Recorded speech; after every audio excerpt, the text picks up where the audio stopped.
Secunderabad cantonment BRS MLA Lasya నందితను మృత్యువు వెంటాడింది. సరిగ్గా 10 రోజుల క్రితం నల్గొండ జిల్లా నార్కెట్పల్లి వద్ద జరిగిన రోడ్డు ప్రమాదంలో త్రుటిలో మృత్యు నుంచి బయటపడ్డారామె. కానీ ఇవాళ పటాన్చెరు ORR పై జరిగిన యాక్సిడెంట్లో అక్కడికక్కడే ప్రాణాలు విడిచారు. కార్ డ్రైవర్కు తీవ్ర గాయాలు కాగా ఆసుపత్రికి తరలించారు. ఆమె డ్రైవ్ చేస్తోంది. ఆమె స్నేహితుడు ఆకాష్గా చెప్తూ ఉన్నారు.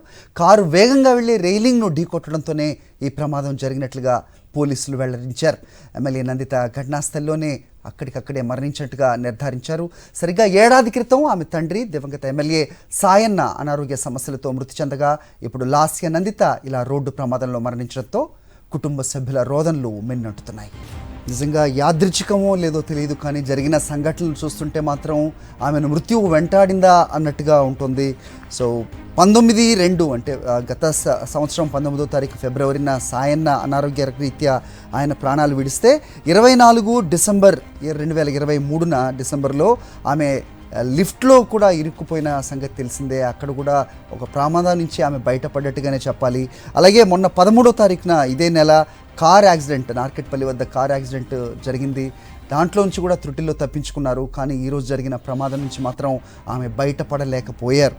సో నిజంగా కుటుంబ సభ్యుల రోదనలు అయితే మిన్నంటుతున్నాయి. వారిని సముదాయించే ప్రయత్నం అయితే చేస్తున్నారు. హాస్పిటల్ వద్ద హరీష్ రావు కూడా ఉన్నట్టుగా తెలుస్తోంది. వాళ్ళ కుటుంబ సభ్యులతో అవే విజువల్స్ మనకు కనిపిస్తున్నాయి. పటాన్చెరులో యాక్సిడెంట్ అనంతరం వెంటనే అక్కడే ఉన్న అమేద ఆసుపత్రికి ఆమెను తరలించినట్టుగా, అయితే వైద్యులు కూడా నిర్ధారించినట్టుగా ఆమె మరణించినట్టుగా తెలుస్తోంది. అక్కడే మా కరెస్పాండెంట్ సాయి కిరణ్ కూడా ఉన్నారు. మాట్లాడదాం ఒకసారి. సాయి కిరణ్, చెప్పండి. సో ఆమె అనుచరులతో కూడా ఇంతకుముందు మాట్లాడడం మనం చూసాం. వాళ్ళు సదాశివపేట నుంచి వస్తుండగా జరిగిందని. కుటుంబం సభ్యులు అక్కడ ఇంటి దగ్గర మాత్రం వాళ్ళు బాసర వెళ్ళారని చెప్తుంది. ఆ క్లారిటీ అయితే రావాలి. సో ఆసుపత్రి వద్ద ఎలాంటి పరిస్థితి ఉంది? గాంధీ ఆసుపత్రికి ఆల్రెడీ తరలించినట్టుగా కూడా వార్త వస్తుంది. ఏంటి మీ దగ్గర ఇన్పుట్స్? ఎస్ హరి, కాసేపటి క్రితం అయితే లాస్య నందిత మృతదేహాన్ని ఇక్కడ పటాన్చెరులో ఉన్నటువంటి ఒక ప్రైవేట్ ఆసుపత్రి నుంచి గాంధీ ఆసుపత్రికి తరలించారు. సో మరి ఈ ప్రమాదం ఏ విధంగా జరిగిందనే ప్రస్తుతం పోలీసుల దర్యాప్తు కొనసాగుతుంది. అయితే వాళ్ళ అనుచరులు మాట్లాడిన దాని ప్రకారం అయితే ఈ తెల్లవారుజామున ఉదయం కారుకు సంబంధించి ప్రమాదం అయితే జరిగింది. ఆ ప్రమాదంలో డ్రైవింగ్ సీట్ పక్కన సీట్లో కూర్చున్నటువంటి ఎమ్మెల్యే లాస్య నందిత తీవ్ర గాయాలై హెడ్ ఇంజురీస్ ఎక్కువగా జరగడంతో అక్కడ స్పాట్లోనే చనిపోవడం అయితే జరిగింది. ఆసుపత్రికి తరలించేలోపే వైద్యులు బ్రాడెడ్గా కూడా గుర్తించారు. అంటే ఆసుపత్రికి తరలించేలోపే చనిపోయిందని అయితే చెప్తున్నారు. సో మరి వాళ్ళ అనుచరులు చెప్తున్న ప్రకారం అయితే ఈ తెల్లవారుజామున స్నేహితులంతా కూడా కలిశారు. అక్కడ ఒక గెట్ టుగెదర్ లాంటిది జరిగిందని చెప్తున్నారు. డ్రైవింగ్ సీట్లో డ్రైవింగ్ చేస్తున్నది కూడా ఆకాష్ ఈ మధ్యలో తనకు పిఏగా పనిచేస్తున్నాడని చెప్తున్నారు. తనతో పాటే ఉంటున్నాడని చెప్తున్నారు. సో ఆమెకు సంబంధించినటువంటి రాజకీయ కార్యక్రమాలన్నీ కూడా తనే చూస్తున్నాడు అనేది వాళ్ళ అనుచరులు కూడా చెప్తున్నారు. మరి ఆయన డ్రైవింగ్ చేస్తున్నప్పుడు మరి ఎదురుగా ఏదైనా వచ్చి దాన్ని తప్పించబోయే ప్రయత్నంలో మరి ఆ రైలింగ్ కు ఢీకొట్టడం జరిగిందా, మరి అసలు ఎగ్జాక్ట్ గా ఏం జరిగింది అనేది అయితే తెలియాల్సింది. కొన్ని స్పెక్యులేషన్స్ అయితే వస్తున్నాయి. లారీ ఢీకొట్టడంతో అది ఒక పక్క రైలింగ్ కు వెళ్లి ఢీకొట్టింది అనేది కూడా చెప్తున్నారు. మరి ఎగ్జాక్ట్ గా ఏం జరిగింది అనేది అయితే తెలియాల్సింది. కానీ ఆ ప్రమాదం జరిగినటువంటి తీరును మాత్రమే చూస్తాం. లాస్య నందిత ఎమ్మెల్యే కూర్చున్నటువంటి వైపు భాగం మాత్రం ఎక్కువగా డ్యామేజ్ అయింది. దాంతో ఆమెకు ఎక్కువగా గాయాలయ్యాయి, హెడ్ ఇంజరీస్ కావడం, అక్కడ బ్లడ్ ఎక్కువగా బ్లీడింగ్ కావడంతో ఆమె స్పాట్లో అయితే చనిపోయారు. గత వారం క్రితమే ఆమెకు నల్గొండలో బీఆర్ఎస్ మీటింగ్ అయినప్పుడు కూడా అక్కడ ఒక యాక్సిడెంట్ జరిగింది. అక్కడనే త్రుటిలో ప్రాణాపాయంతో ఆమె తప్పింది.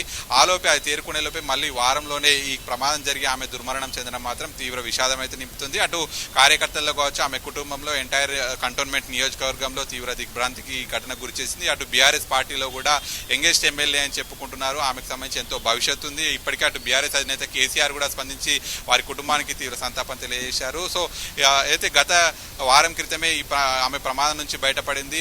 ఆలోపే మళ్ళీ ఇలా జరగడం, గతంలో ఒకసారి లిఫ్ట్లో కూడా ఇరుక్కున్నారు. సో వరుస సంఘటనలు వాళ్ళ కుటుంబానికి కూడా కలిచివేశాయి అప్పటికే. సో ఆ తర్వాత మళ్ళీ ఇప్పుడు ఈ ప్రమాదంలో ఆమె చనిపోవడం మాత్రం తీవ్రంగా కలిచివేస్తుంది. ప్రస్తుతం పటాన్చెరుకు సంబంధించి ఆ ORR పైన యాక్సిడెంట్ జరిగింది. పటాన్చెరు పోలీసులు కూడా ప్రస్తుతం దర్యాప్తు కొనసాగిస్తున్నారు. ఎగ్జాక్ట్గా కారు ఏ విధంగా జరిగింది యాక్సిడెంట్ అనేది. ప్రస్తుతం మాత్రం ఆ కారును ఎగ్జిట్ దగ్గర తీసుకొచ్చి పెట్టారు. ఆ కారుకు సంబంధించినటువంటి క్లూస్ను కూడా ఇవన్నీ కూడా సేకరిస్తున్నారు. అయితే ప్రస్తుతానికైతే లాస్య నందిత మృతదేహాన్ని ఈ పటాన్చెరు నుంచి గాంధీ ఆసుపత్రికి తరలించారు. మరి అక్కడ పోస్ట్ మార్టం కూడా చేయనున్నారు. వారి కుటుంబ సభ్యులకు సంబంధించి వారి సోదరి మాత్రమే ఇక్కడ పటాన్చెరుకు చేరుకున్నారు ఈ తెల్లవారుజామున ఉదయం. ఆమె ఆమె సమక్షంలోనే ఇక్కడ నుంచి బాడీని గాంధీ ఆసుపత్రి తరలించారు. అలాగే బీఆర్ఎస్ పార్టీ నుంచి ఎమ్మెల్యే హరీష్ రావు కూడా వెంటనే చేరుకున్నారు. ఆయన కూడా బాడీని తరలించేటప్పుడు ఇక్కడే ఉన్నారు. సో పార్టీ మొత్తంగా కూడా పూర్తిగా తీవ్ర దిగ్భ్రాంతిలో ఉందని చెప్పొచ్చు. ఎందుకంటే గెలిచినటువంటి ఎమ్మెల్యేలో యంగెస్ట్ ఎమ్మెల్యేగా ఉన్నటువంటి లాస్యానందిత ఈ విధంగా చనిపోవడం మాత్రం పార్టీ తీవ్ర నష్టం అనే చెప్పొచ్చు. ఎందుకంటే వారి తండ్రి కూడా మనం చూడొచ్చు 5 సార్లు ఎమ్మెల్యేగా గెలుపొందడము, కంటోన్మెంట్లో సాయన్నకు విజయంలో తిరుగులేదు. కానీ ఆయన కూడా గత సంవత్సరం ఇదే ఫిబ్రవరిలో ఎమ్మెల్యేగా ఉన్నప్పుడే అనారోగ్యంతో చనిపోవడం, మళ్ళీ ఆయన స్థానంలో నిలబడ్డటువంటి లాస్యానందిత మళ్ళీ ఇదే ఫిబ్రవరిలో సంవత్సరం తిరిగేలోపే ఆమె కూడా రోడ్డు ప్రమాదంలో చనిపోవడం మాత్రం, ఇద్దరు ఎమ్మెల్యేలుగా ఉన్నప్పుడే చనిపోవడం మాత్రం తీవ్ర విషాదం మిగిల్చింది. వారి కుటుంబ సభ్యులకు కోలుకోలేనటువంటి నష్టం అయితే మిగిల్చింది. వారు అసలు ఎక్కడా కూడా ఈ ప్రమాదాన్ని జీర్ణించుకోలేకపోతున్నారు. ఈ తెల్లవారుజామున ఒక్కసారిగా ఆ వార్త తెలియసరికి వారి తల్లి కూడా శోకచంద్రంలో మునిగిపోయినటువంటి పరిస్థితి ఉంది. ప్రస్తుతానికైతే గాంధీ ఆసుపత్రికి మృతదేహాన్ని తరలించారు కాబట్టి అక్కడ వైద్యులు పోస్ట్మార్టం సంబంధించి ఎటువంటి నివేదిక ఇస్తారు, పోలీసులు ఎటువంటి నివేదిక ఇస్తారు ఈ ప్రమాదం మీద అనేది కూడా చూడాల్సి ఉంది. రైట్, యాక్సిడెంట్స్ జరిగిన ప్రతిసారి సాయి కిరణ్ నిజంగా మాట్లాడాల్సిన అవసరం ఉంటుంది. నిజంగా అతివేగం ఇదివరకు 80 స్పీడ్ లిమిట్గా ఉండేది, దాన్ని 100గా కూడా ఇటీవలే మార్చిన పరిస్థితి కూడా మనం చూసాం. అలాగే సీట్ బెల్ట్ కూడా డ్రైవర్ సీట్లో ఎయిర్ బ్యాగ్ ఏదైతే ఉందో అది బయటకు వచ్చిన పరిస్థితి. దాన్ని బట్టి డ్రైవర్ అయితే సీట్ బెల్ట్ పెట్టుకున్నారు, కానీ పక్క సీట్లోనే లాస్య ఉన్నట్టుగా మనకి విజువల్స్ చూస్తే అర్థమవుతుంది. ఆమె సీట్ బెల్ట్ పెట్టుకోలేదు అనేది ఎయిర్ బ్యాగ్ రిలీజ్ అవ్వని కారణంగా నిర్ధారణ అవుతోంది. సో నిజంగా కార్ అయితే నుజ్జు అయిపోయిన పరిస్థితి. అయితే ఇంకా నంబర్ కూడా రాని కొత్త కారుగా కూడా చూస్తున్నాం. అతి వేగమే ప్రమాదానికి కారణమా? అక్కడున్న పోలీసులు ప్రాథమికంగా ఏం చెప్తున్నారు? సో ఎటువైపు నుంచి ఎటు వెళ్ళే డైరెక్షన్లో కారు ఉంది, ఎలా జరిగిందనేది చెప్తున్నారు పోలీసులు. మీరు మాట్లాడారా పోలీసులతో? సాయి కిరణ్.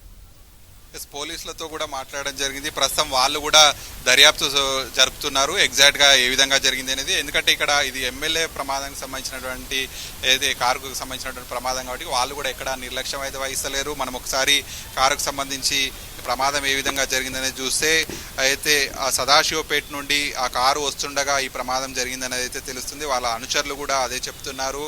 పక్కన డ్రైవింగ్ సీట్లో ఉన్నటువంటి ఆకాష్ ఈ కారు నడుపుతున్నట్టుగా అయితే చెప్తున్నారు. మరి ఆకాష్ పరిస్థితి ఎలా ఉంది? రైలింగ్ కు ముందు భాగం మొత్తం కూడా ఆకాష్ కూడా తీవ్ర గాయాలయ్యి ఆయన తలకు మొహానికి కూడా తీవ్ర గాయాలైతే కనిపిస్తున్నాయి. ఆయనకు ప్రస్తుతం అయితే మదీనాగూడలో ఉన్నటువంటి ఒక ఆసుపత్రిలో ఆయనకు ట్రీట్మెంట్ జరుగుతుంది. ఓకే, సో ఘటన జరిగిన వెంటనే మాజీ మంత్రి హరీష్ రావు హుటాహుటిన అక్కడికి వచ్చినట్టుగా మనం చూసాము. అక్కడి నుంచి ఆయన ప్రస్తుతం గాంధీ ఆసుపత్రికి కూడా వెళ్ళినట్టుగా కూడా వార్తలు వస్తున్నాయి. కుటుంబ సభ్యులతోనే ఉన్నట్టుగా చూస్తున్నాం. ఇంకా బీఆర్ఎస్ శ్రేణులు ఎవరన్నా అక్కడికి వచ్చారా? వాళ్ళందరూ ఏమన్నా మాట్లాడుతూ ఉన్నారా? మీతోటి మాట్లాడారా? స్థానిక బీఆర్ఎస్ కార్పొరేటర్ కూడా వెంటనే చేరుకున్నారు. అలాగే హరీష్ రావు కూడా వెంటనే చేరుకున్నారు. అయితే హరీష్ రావు ఈ ఘటన పట్ల ఒక్కసారిగా ఆయన దిగ్భ్రాంతికి గురయ్యారు. ఆయన కూడా ఏమీ మాట్లాడలేని పరిస్థితిలో ఉన్నాడు. ఆయన వెంటనే చేరుకొని మృతదేహం వద్ద నివాళులర్పించి వారి కుటుంబ సభ్యులను పరామర్శించారు. కేవలం వారి సోదరే ఉన్నారు. వాళ్ళ సోదరి కన్నీటి పర్యంతమవుతున్నారు. ఆమెతోటి కూడా ఎంతో కొంత వివరాలు తెలుసుకునే ప్రయత్నం చేస్తారు. ఆ తర్వాత ఆసుపత్రి వైద్యులు కావచ్చు, పోలీసులతో కూడా మాట్లాడుతున్నారు కంటిన్యూస్గా. ఎగ్జాక్ట్గా ప్రమాదం ఎలా జరిగింది అనేటువంటిది హరీష్ రావు తెలుసుకునే ప్రయత్నం చేశారు. ఆ తర్వాత ఇక్కడ నుంచి బాడీని వారి అయితే పోలీసులు కావచ్చు వీళ్ళంతా సూచనల మేరకు గాంధీ ఆసుపత్రికి అయితే తరలించారు. మరి అక్కడే పోస్ట్మార్టం ప్రక్రియ ఇవన్నీ కూడా జరగనున్నాయి కాబట్టి ఆ మృతదేహం వెంటనే ఎమ్మెల్యే హరీష్ రావు కావచ్చు, అలాగే మంది కార్పొరేటర్లు బీఆర్ఎస్ నేతలు అంతా కూడా వెళ్ళారు. ఎందుకంటే వారి ఇల్లు, వారి నివాసం కూడా సమీపంలో ఉంటుంది, వారి నియోజకవర్గం కూడా అక్కడే కాబట్టి మరి అక్కడికైతే అందరూ వస్తారనేటువంటి ఉద్దేశంలో మరి అక్కడికి తీసుకెళ్ళమని వారి సోదరి కోరినట్టుగా అయితే ఒక సమాచారం వస్తుంది. మరి పోలీసులు కూడా దాన్ని ఒప్పుకొని మరి అక్కడికే తరలించినట్టుగా అయితే తెలుస్తుంది. మరి కాసేపట్లో మరి అక్కడికి గాంధీ ఆసుపత్రికి కూడా చేరుకోబోతోంది. మరి అయితే ప్రస్తుత యంగెస్ట్ ఎమ్మెల్యేగా ఉన్నటువంటి లాస్యానందిత ఈ ప్రమాదంలో ఒక్కసారిగా దుర్మరణం చెందడంతో అటు బీఆర్ఎస్ అధినేత కేసీఆర్ నుంచి అటు అందరూ కూడా పూర్తిగా దిగ్భ్రాంతికి గురై పూర్తిగా కన్నీటి పర్యంతం అవుతున్న పరిస్థితి ఉంది. అయితే వైద్యులతో మీరు మాట్లాడడం జరిగిందా సాయి కిరణ్? అంటే ఎలాంటి పరిస్థితిలో లాస్యానందితిని తీసుకొచ్చారు? అలాగే పక్కనున్న ఆకాష్ పరిస్థితి గమనించుంటారు కదా, డాక్టర్లు ఏమైనా చెప్పారా? సో ఇమ్మీడియట్గా స్పాట్లోనే ఆవిడ మరణించడం జరిగిందా? దారి మార్గంలో జరిగిందా హాస్పిటల్ తీసుకొచ్చే క్రమంలో? అదేమని చెప్పారా వైద్యులు? సాయి కిరణ్, డాక్టర్స్ కూడా ఒకటే చెప్తున్నారు. ఆమె స్పాట్లో ఆమెకు ఎక్కువగా తొందరగా హెడ్కి ఎక్కువగా తలకు ఎక్కువగా గాయాలు కావడంతో హెడ్ ఇంజురీస్ తోటి ఆమె చనిపోయినట్టుగా అయితే చెప్తున్నారు. ఆమె బ్రాడ్ డెడ్ గానే వైద్యులు చెప్తున్నారు. ఆమె స్నేహితుడు ఎవరైతే ఆకాష్ ఉన్నాడో అతనికి కూడా తలకు తీవ్రంగా గాయాలయ్యా. అతని పరిస్థితి కూడా కొంత విషమంగానే కనిపిస్తుంది. అతనికి ప్రస్తుతం ఆసుపత్రిలో చికిత్స జరుగుతుంది. అయితే పటాన్చెరు ఓఆర్ఆర్ పైన ఈ సుల్తాన్పూర్ దగ్గర ఈ యాక్సిడెంట్ జరిగింది కాబట్టి అక్కడ యాక్సిడెంట్ జరిగినటువంటి విషయాన్ని స్థానికులు వెంటనే గుర్తించగానే అటు పోలీసులు కావచ్చు, అటు అంబులెన్స్ కు ఫోన్ చేయగానే వెంటనే చేరుకొని అక్కడ నుంచి లాస్యానందిత మృతదేహాన్ని ఆసుపత్రికి తరలించారు. అయితే తీసుకొస్తున్నటువంటి అంటే యాక్సిడెంట్ జరిగినటువంటి స్పాట్ లోనే ఆ గాయాలకు ఆమె చనిపోయింది. కానీ ఎవరైతే డ్రైవింగ్ సీట్ లో ఉన్నటువంటి ఆకాష్ కు తీవ్ర గాయాలయ్యాయి కాబట్టి ఆయన కొంత పరిస్థితి విషమంగానే ఉంది కాబట్టి వెంటనే అతన్ని మరొక ఆసుపత్రికి ఏదైతే లాస్యానందితని తీసుకొచ్చినటువంటి ఆసుపత్రి కాకుండా కొంత అయితే ఇంకా వైద్య సదుపాయాలు ఎక్కువగా ఉన్నటువంటి ఆసుపత్రికి వెంటనే తరలించారు. ప్రస్తుతం అతనికి సంబంధించి ఐసీయూలో చికిత్స జరుగుతుంది. అతని పరిస్థితి కూడా విషమంగానే ఉంది. హెడ్ కి ఎక్కువగా తీవ్రంగా గాయాలయ్యాయి. అతను డ్రైవింగ్ సీట్ లో ఉండి సీట్ బెల్ట్ పెట్టుకున్నప్పటికీ కూడా అతనికి ఎక్కువగా గాయాలయ్యాయి. లాస్యానందిత పరిస్థితి మాత్రం ఆమె ఏదైతే కారు ఎక్కువగా డ్యామేజ్ అయిందో అటువైపే తను కూర్చుంది, డ్రైవింగ్ సీట్ పక్కనే కూర్చుంది, అటువైపే ఎక్కువగా కారు డ్యామేజ్ అయింది. సో వెంటనే ఆమెకు కారు యాక్సిడెంట్ కాగానే మొదట గాయాలు ఢీ కొట్టింది ఆమెకి కాబట్టి తల నుంచి కింద బాడీ వరకు ఎక్కువగా గాయాలయ్యాయి. లోపల కూడా బాడీ లోపల ఇంజురీస్ అనేవి ఉన్నాయని చెప్తున్నారు. అయితే పోస్ట్ మార్టం నివేదిక తర్వాత ఎగ్జాక్ట్ గా అయితే ఎక్కడెక్కడ గాయాలయ్యాయి, ఏ విధంగా తను అంత మృతికి గల కారణాలు ఏంటి అనేది మాత్రం తెలియాల్సి ఉంటుంది. రైట్, స్పీడ్ లిమిట్ కూడా మనం చూస్తున్నాం, ఓడోమీటర్ చూపిస్తోంది 100 స్పీడ్లో ఉన్నట్టుగా యాక్సిడెంట్ అయినట్టుగా అయితే మనకి విజువల్స్లో తెలుస్తోంది. కొత్త కారుగా కూడా కనిపిస్తోంది. అయితే సీట్ బెల్ట్ పెట్టుకోకపోతే ఎంతటి తీవ్ర పరిణామాలు ఉంటాయో అనేది మరోసారి రుజువైంది. ఈ ప్రమాదం చూస్తే గనక నుజ్జు అయిపోయిన కార్ అయితే మన విజువల్స్లో కనిపిస్తోంది. సో ఇంత హెడ్ ఇంజురీస్ తోటి ఇమీడియట్గా అంటే హుటాహుటిన తీసుకొచ్చినప్పటికీ అక్కడే స్పాట్లోనే లాస్యానందిత మరణించడం నిజంగా దురదృష్టకరం. ఖచ్చితంగా కుటుంబ సభ్యులు ఈ లోటు నుంచి కోలుకోవడం మాత్రం నిజంగా కష్టమే అనేది వాళ్ళ అనుచరులు, సన్నిహితులు, కుటుంబ సభ్యులు కూడా మాట్లాడుతున్నారు. సాయి కిరణ్, ఇంకేదైనా అంశాలు చెప్తున్నారా పోలీసులు కానీ లేకపోతే వైద్యులు కానీ? అలాగే ఆకాష్ పరిస్థితి గురించి కూడా అప్డేట్ మీరు తెలుసుకునే ప్రయత్నం చేయండి. సో ప్రస్తుతం అక్కడ ఫ్యామిలీ వద్ద అంటే ఇంటి వద్ద మాత్రం పరిస్థితి గంభీరంగా ఉన్నట్టయితే మనకి విజువల్స్ ద్వారా తెలుస్తోంది. గాంధీ ఆసుపత్రికి లాస్యానందిత మృతదేహాన్ని తీసుకెళ్లారు పోస్ట్ మార్టం నిమిత్తం. అటు నుంచి ఆ ప్రక్రియ అనంతరం ఆమెను ఇంటి వద్దకే పంపిస్తారా, లేదంటే కార్యక్రమం ఎలా ఉండబోతోంది అనేది ఇంకా అధికారికంగా సమాచారం రావాల్సిన అవసరం అయితే ప్రస్తుతం కనిపిస్తోంది. ఇంకా ఏమైనా ఉన్నాయా అప్డేట్స్ మీ దగ్గర సాయి కిరణ్ ఈ యాక్సిడెంట్కి సంబంధించి? అంటే వాళ్ళ కుటుంబ సభ్యుల నుంచి వస్తున్నటువంటి సమాచారం కూడా ఏంటంటే ఆమె ప్రమాదం జరిగినటువంటి సమయంలో ఆమెకు సంబంధించినటువంటి రెగ్యులర్గా ఆమె ప్రయాణించేటువంటి కారు కాకుండా వారి స్నేహితుడికి సంబంధించినటువంటి కారు అనేది చెప్తున్నారు. కొత్త కారుగా కూడా చెప్తున్నారు. మరి అది స్పీడ్ లిమిట్ కూడా అదుపు తప్పింది అనేది అయితే మనకు తెలుస్తుంది. మరి డ్రైవింగ్ సమయంలో డ్రైవింగ్ చేస్తున్నటువంటి ఆకాష్ మరి నిద్ర మత్తులోనే ఇది ప్రమాదం జరిగిందా అనేది మాత్రం తెలియాల్సి ఉంది. ఎందుకంటే చాలా స్పీడ్గా ఉంటుంది. అయితే నగర శివారు ప్రాంతము ఓఆర్ఆర్కి సంబంధించి హైవే కావడం ఎక్కువగా స్పీడ్ గా దూసుకెళ్తుంటాయి వాహనాలు. మరి అదే సమయంలో వీరి వాహనం కూడా అదే విధంగా వస్తున్నటువంటి సమయంలో మరి ఏదైనా ఒక లారీ వారిని ఓవర్టేక్ చేసే సమయంలో వీరు ప్రయాణిస్తున్నటువంటి కారును ఏదైనా సైడ్కి డాష్ ఇచ్చి వీరి కారు ఇంకా రైలింగ్ కు ఢీకొట్టిందా, లేకపోతే నిద్రమత్తులో ఏదైనా తప్పించబోయి కొంత సైడ్కు వెళ్ళిపోయి అదుపు తప్పి ఆ రైలింగ్ కు ఢీకొట్టిందా, ఇట్లాంటి విషయాలన్నీ అయితే తెలియాల్సి ఉంది. చాలా స్పెక్యులేషన్స్ అయితే వస్తున్నాయి. ఎవరైతే ఎమ్మెల్యే లాస్యానందిత అనుచరుడు అయితే ఒకటే విషయం చెప్తున్నారు. అయితే ప్రమాదం జరిగినటువంటి సమయంలో లాస్యానందితో పాటు ఆమె స్నేహితుడు ఆకాష్ ఇద్దరు ఉన్నారు. వారి ఫ్రెండ్స్ గెట్ టుగెదర్ లో కలిసి సాయి కిరణ్, ఇంతకుముందు వాళ్ళు మాట్లాడడం కూడా మనం చూసాం. అయితే స్థానికులు గుర్తించారు జరిగిన యాక్సిడెంట్ అని చెప్తున్నారు. ఎవరైనా చూసారా, కళ్ళతో చూసిన విట్నెస్ ఏదైనా ఉందా, సాక్షులు ఎవరైనా ఉన్నారా ఎలా జరిగింది అనేది? ఎందుకంటే సో ఔటర్ రింగ్ రోడ్లో పటాన్చెరు ప్రాంతంలో అక్కడ కెమెరాలు ఉండే పరిస్థితి అయితే ఉండదు. ఓన్లీ ఆ టోల్ ఎంటర్ అవుతున్న దగ్గర మాత్రమే ఇది రిజిస్టర్ అయి ఉంటుంది. కానీ ఎవరైతే ఫోన్ చేశారో అంబులెన్స్ కావచ్చు హాస్పిటల్కి, వాళ్ళతో ఏమైనా మాట్లాడడం జరిగిందా? వాళ్ళు ఎవరు అనేది గుర్తించడం ఏమైనా జరిగిందా?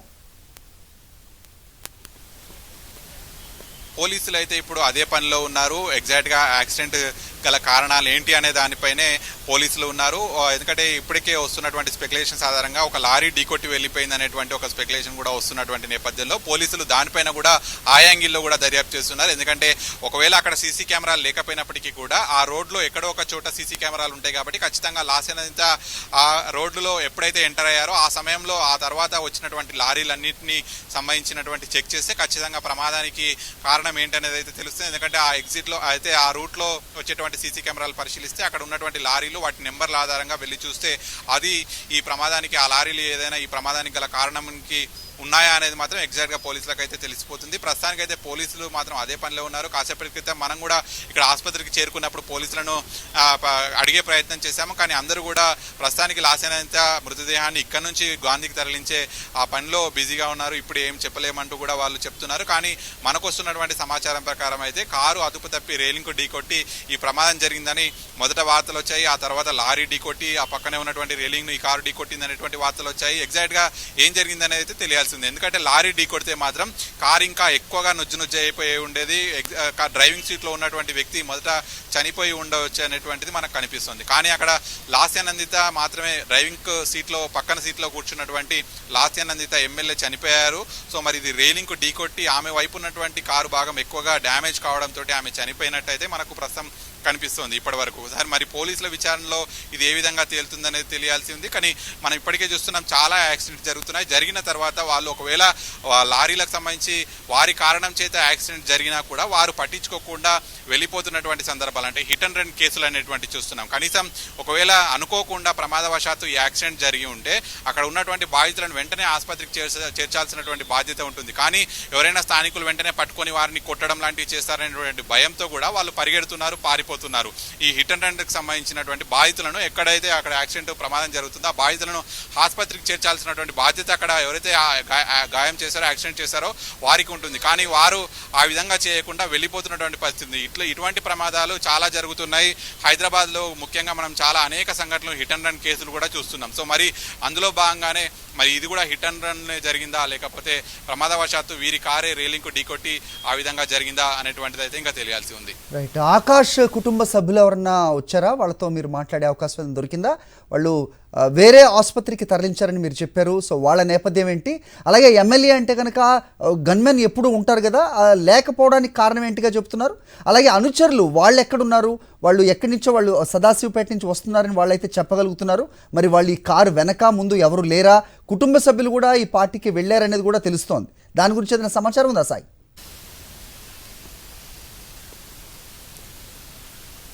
తన ఫ్రెండ్ ఎవరైతే ఆకాష్ ఉన్నాడో తనకు సంబంధించినటువంటి బంధువులు కూడా ఇప్పుడే చేరుకుంటున్నారు. ఆయన సంబంధించిన ట్రీట్మెంట్ కూడా మదీనాగూడలో ఉన్నటువంటి ఒక ప్రైవేట్ ఆసుపత్రిలో జరుగుతుంది. అక్కడికి కూడా వారి బంధువులు చేరుకుంటున్నారు. మరి అతను ఎమ్మెల్యేతో కొన్ని రోజులుగా ఆమె అనుచరుడుగానే ఉంటున్నాడు. మిత్రుడు, స్నేహితుడు అయినప్పటికీ కూడా ఎమ్మెల్యే లాస్యనందితకు సంబంధించినటువంటి రాజకీయ వ్యవహారాలు ఇవన్నీ గత కొద్ది కాలంగా ఆయనే చూస్తున్నాడని చెప్తున్నారు. సో అందుకే ఆయన లాస్యనందిత వెంట వెళ్ళాడు అనేది అయితే తెలుస్తుంది. మరి వారి బంధువుల నుంచి వస్తున్నటువంటి సమాచారం అయితే వారు కుటుంబ సభ్యులు, స్నేహితులకు సంబంధించినటువంటి పార్టీయే మేము కూడా వెళ్ళామనేటువంటి వాళ్ళ నుంచి ఒక వాదన అయితే వినిపిస్తుంది. కానీ మరి ఎగ్జాక్ట్గా ఏం జరిగింది అనేది అయితే తెలియాల్సి ఉంది.